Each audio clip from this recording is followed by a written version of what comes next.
Thank you, everyone, and welcome to our new features webinar. We'll be covering features from in October-ish. So we have a lot to cover, but Richard, who's one of our account managers, will be going over this. He also is a former teacher, so in terms of teaching abilities, you're getting the best of the best. So as always, feel free to put questions in the chat and I'll be monitoring that.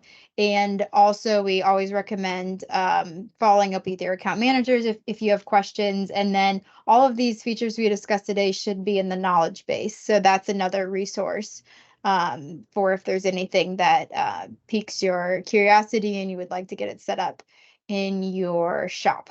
So I'll go ahead and turn it over to Richard and yeah, let us know in the chat if you have any questions, and I can always stop Richard in the middle. Cool. Thanks, Grace. Nice to see everyone. I'm going to share my screen. I don't know. Oh, I was just looking at the Cardinals there because of Josiah's hat. I don't know who all is exactly in this meeting, but if I haven't met you, my name is Richard. I'm originally from England, so this isn't like a show. I'm not putting on an accent just to make it sound better. And I'm also, it's also not like a speech defect. It is how I sound, hopefully, so you'll have to put up with that. But welcome to the ActionFlow new features webinar. I've spent, the last like 6 months working on this PowerPoint, so I'm excited to share it. Not really, I haven't spent 6 months. But a couple disclaimers before we do go into our new features today. So there's 2 pictures on here. I'll explain both of them. The first one is that we are running the map of ActionFlow today. We're going to be looking at a whole bunch of things. So we're going to be moving from UI to quoting to actions to payment processing to reports to biometrics. We'll even throw scanners in there for you scanner enthusiasts. So we will be looking at a lot of features, which leads me to the elephant there. One of my favorite expressions is, how do you eat an elephant one bite at a time? I don't know how it came to be, but I think about it all the time. And if you're watching this and there's just a lot of new features, maybe just pick 1 or 2 of your favorites and try and implement them with your account manager at some point after this meeting. Definitely take notes, see what's out there. You're already, I'm sure, going to have seen some of these features before, but maybe this will just spark your interest or pique your enthusiasm for it. So without further ado, let's go ahead and get started here.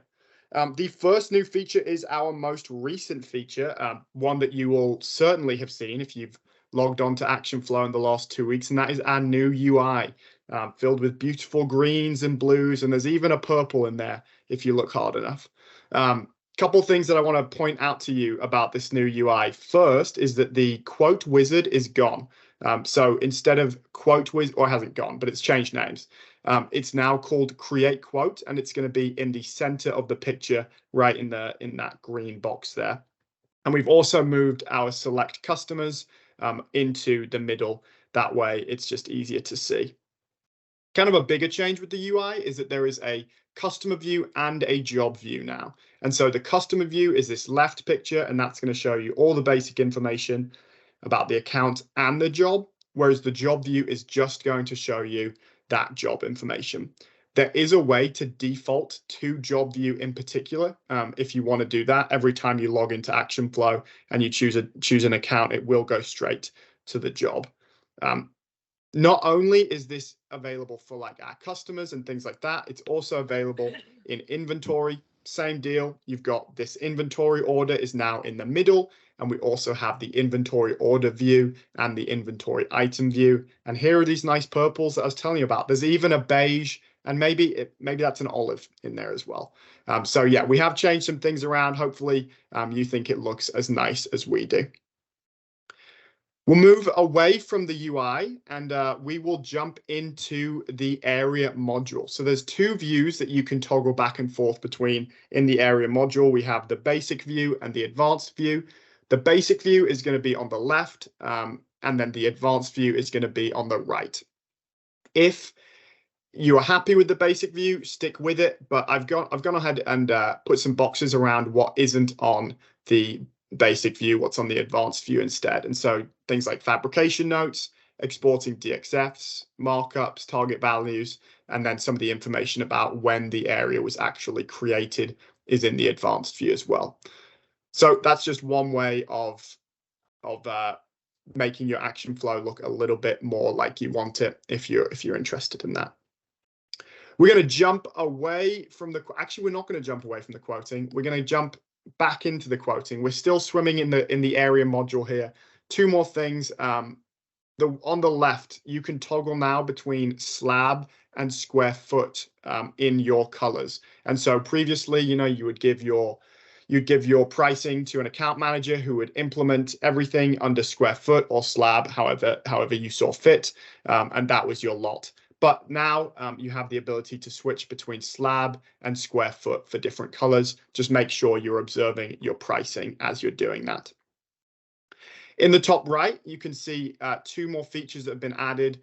The first is the depth. So now you can add depth to pre-drawn shapes like our squares and our L-tops. And the second is this text box feature. The text box isn't new, but the toggle for the size is new. And I highly recommend you go ahead and play with that toggle there. It's a great time to watch the text get bigger and smaller like an accordion. This was a very highly requested feature, so make sure you're voting on the internal, or not the internal, but voting on the feature request, because this text box feature featured prominently on that voting. So that's just a plug for the feature voting. Richard. All right. Oh, Richard, this is Roderick. If I could make a comment, please. Yeah. You'll on the unit being between slab and square footage, this is a permission-based feature. So discuss it with your administrator. There are pros and cons to this feature.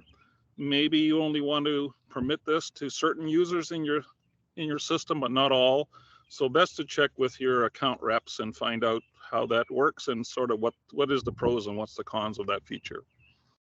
Cool. Yeah. Thanks, Roderick. Yeah, that's good context too. Yeah, permission-based feature, you can turn it on and off if you have a reason to there. All right, let's keep moving. We're going to jump away from quoting. We're going to go into actions now.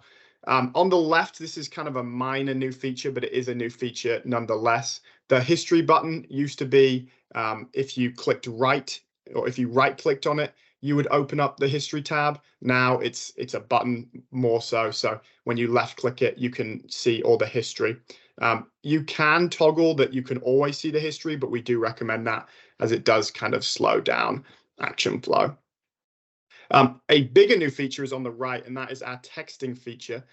And you may or may not have been aware that all these pictures, the countertops, are for former MVP and NBA champion Giannis Antetokounmpo. And so here is a text message sent to Giannis that there is going to be a new countertop for the MVP. And so you can set that up through ActionFlow. And if you're interested in that, you can contact your account manager. But it is as simple as clicking this phone icon here in the actions grid.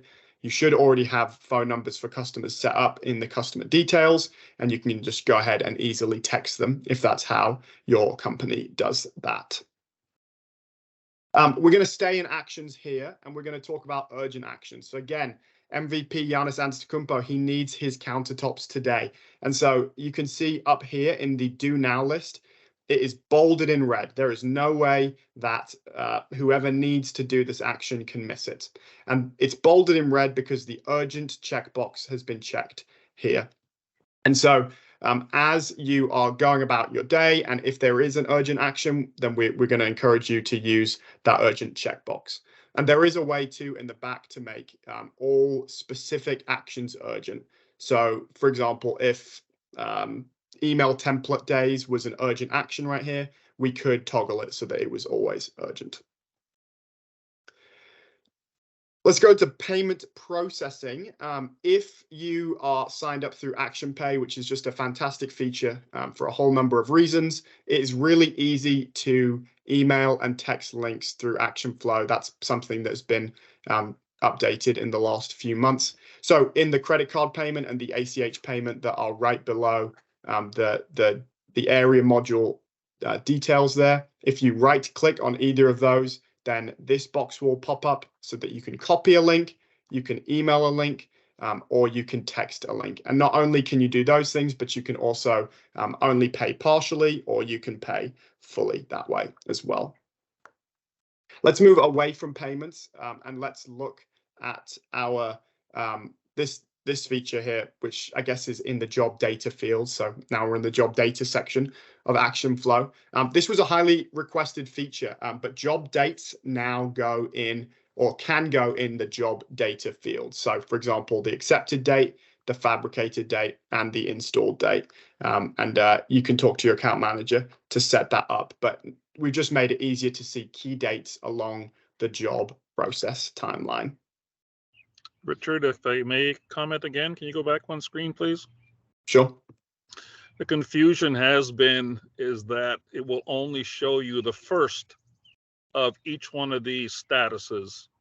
So if you did multiple templates, for instance, or you did multiple fabrications or multiple actions that trigger these dates, it will only be the first date that is reflected in this interface. And that's always been a massive confusion for people looking at it, because they'll come back and they'll indicate that, hey, it's been fabricated 3 times, which is the real one. But if you look at the history of your job that you showed earlier, you can look down the status column, find the first status that says templated or fabricated or installed, and that should reflect in this interface being the very first one. So it will only record one, not multiples. Awesome. Thank you. Again, helpful context there for that job data.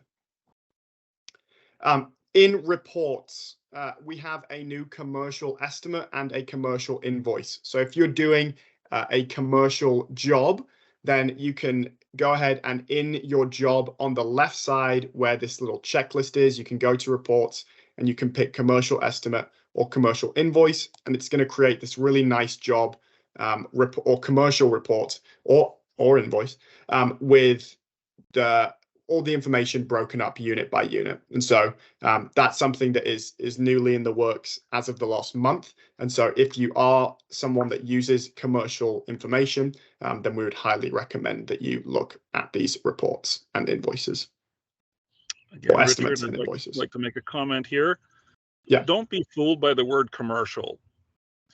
You can take a report such as this, and you can duplicate it, an administrator can duplicate it for you, and you can rename the second one, just word invoice if you like to.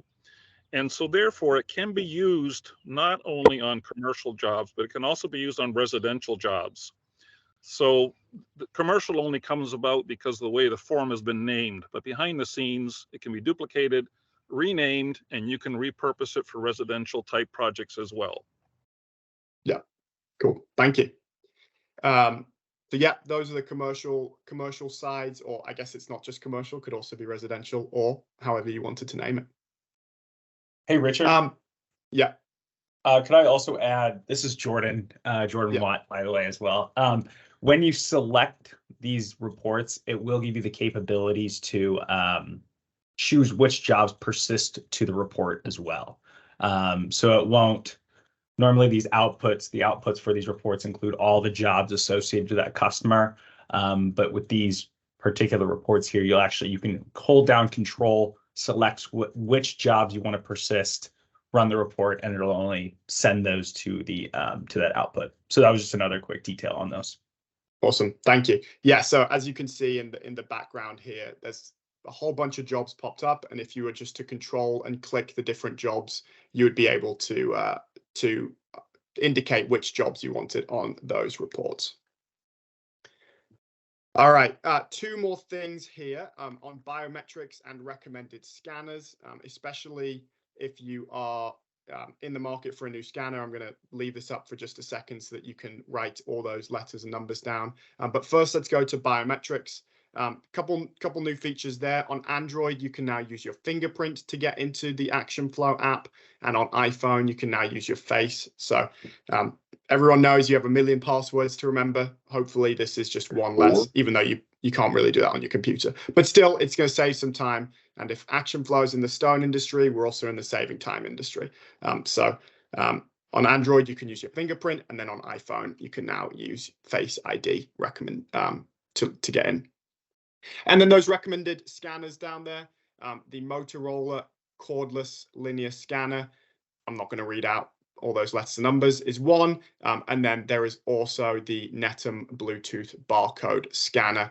And I'll leave that up for like 5 more seconds in case you want to take notes. But we can also get you that information as well from an account manager or whoever. Just a couple of comments on the scanners, if I could, Richard. Go ahead. On the Netum scanner, we've been using that now for a while. I think I was the one who kind of showed Reese and the team that that'd be a useful little scanner. That scanner is not really designed to be used to do your inventory counts, your count sessions. It really is designed to be used with the mobile device for your material handlers as they're moving materials to be able to do a scan rather than typing in the number or trying to use the camera that's on the device, which, as I think most of people know, it's been sketchy whether that works successfully or not, depending how you hold it, how many eyes you have open, how many eyes you have closed, type of thing. So the Netum has been a great little tool. It's less than $100. You can get it on Amazon, and it's a great tool to use for your material handlers. Awesome. The other comment I wanted to make while we're talking about mobile apps is that I get a lot of reports of the "oops, something went wrong" message. And that primarily can be resolved by the user logging out of the mobile app. There is a specific button on the upper right-hand corner of the interface, which is the logout button. And in most cases, we find that the personnel that are using it are not accustomed to logging out and logging back in the morning. It's our recommended procedure to log out, log back in, and there's a good chance that that will resolve the oops error that shows. And back in the day, we always felt we had to uninstall, reinstall, but that's not the case today any longer. Simply logging out and logging back in will most often, not always, but most often resolve the issue. Cool. Thank you. All right, and that is really it. If you have enjoyed any of these features, go on, make your account manager's day. Reach out to them, tell them that you want to look into mobile texting or anything else. Maybe you've got a question about the new UI. So that's all I have. I'm going to flip it back over to Grace, and I guess she'll take it from there. Thank you. Thanks, Richard. And thank you, Roderick, for some of those helpful notes as well. I don't see anything in the chat right now. I'm hoping you all have the ability to ask questions. So this is the time to ask questions. But again, if you have any other specific questions, talk to your account manager or your account admin. For prospects, we're really glad you're here. We'd love for you to join the ActionFlow community. And Josiah did just post a link for you to set up a discovery call. If you have any questions about any of these specific features or any other features that are available, that's for the prospects who are joining us. Okay, we do have one question about labels. We always get those questions. For anyone using barcode scanners and labels, do the labels stay attached even through severe weather conditions? So I know we have an answer for that in general and the labels we recommend, so we can follow up with that. But is there anyone who's on the webinar right now who has experience with your labels that work well through bad weather? Our experience has been the same labels that are used for speed label and also the Slabsmith labels, the 4x2 polys, provided they use the wax ribbon printers, the zebras, for instance. You'll get a fairly long life out of them. However, if you're in the south and the slabs are southern exposed and so is the label, you can expect a quick degradation of that label. It doesn't last long in harsh light sun conditions, but they should withstand moisture. if you're using the poly labels. And if you like, you can reach out to me, Roderick, at fabchoice.com, and we can tell you where we get our labels from. Otherwise, use the same ones. Use a Slabsmith if they're the waterproof labels, or you can also use the ones that come with speed label.